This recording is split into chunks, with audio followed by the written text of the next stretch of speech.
जी दोस्तों अस्सलाम वालेकुम। तो आज हम आपके पास एक नया डायग्नोस और ट्रीटमेंट लेके आए हैं। ये तो इस बकरी का जो हमने डायग्नोस किया है कि इस बकरी को ना पेट का अफारा जिसको कहते हैं, या इसको मतलब कि पेट का दर्द हो गया है। और इसके पेट में जो दर्द है, पता नहीं क्या खाने की वजह से जो है इसको ये चीज़ हो गई है।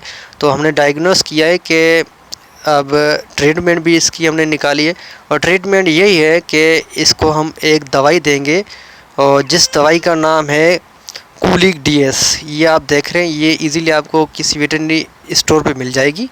और इसका जो डोज़ है, क्योंकि ये वज़न के हिसाब से इसका डोज़ जो बनता है वो 30 ml है। आप 30 ml किसी और दूसरी बोतल में लेंगे, और इसके साथ आप 10 ml जो तेल डालेंगे, ठीक है। इसके बाद जो है बहुत ही जल्द रिकवर हो जाएगा। अब देखें, ये दूसरी वीडियो हमने क्लिप की है ये ट्रीटमेंट करने के बाद। अब ये इजीली जो है अपना घास वगैरह खा रही है, मतलब कि फीडिंग कर रही है।